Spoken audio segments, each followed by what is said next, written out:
Doctor علامہ اقبال رحمۃ اللہ علیہ اپنے علم و فضل اور شاعرانہ قابلیت اور شہرت کی بدولت سر تو ہو گئے، لیکن اب تک قوم کی لیڈری کا اعزاز ان کو حاصل نہیں ہوا تھا۔ اس کے لیے ان کے احباب نے ان کو پبلک لائف میں گھسیٹنا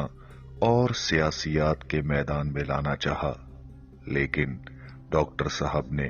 ایک مدت تک اپنے آپ کو اس کشمکش سے الگ رکھا اور اعزاز و شہرت کے لیے صرف شاعری ہی کو کافی سمجھا۔ سب سے بڑھ کر یہ کہ بڑے بڑے سیاسی دنگل کونسلوں ہی میں ہوا کرتے تھے، اور ڈاکٹر صاحب کونسلوں کو سرمایہ داروں کا اکھاڑا کہا کرتے تھے۔ ایک جگہ تو انہوں نے کونسل ہال کو سرمایہ داروں کا تکیہ قرار دیا ہے۔ ان اسباب سے وہ ایک مدت تک سیاسیات سے بالکل الگ رہنا چاہتے تھے، لیکن 1926 میں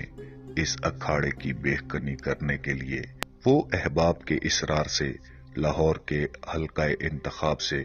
کونسل کی ممبری کے لیے بطور امیدوار کھڑے ہوئے،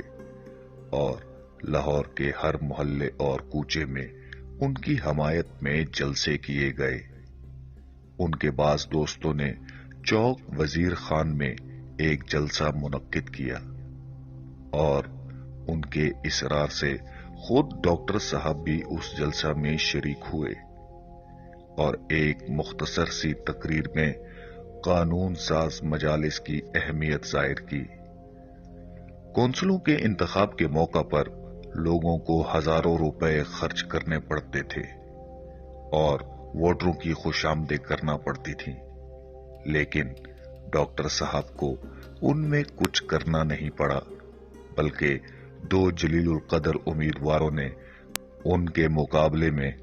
اپنے نام واپس لے لیے، اور شہر کی تمام مسلمان برادریوں نے ان کی حمایت میں علیحدہ علیحدہ اشتہارات شائع کیے، جس کا نتیجہ یہ ہوا کہ انہوں نے 3000 ووٹوں کی میجارٹی سے اپنے حریف کے مقابلے میں کامیابی حاصل کی۔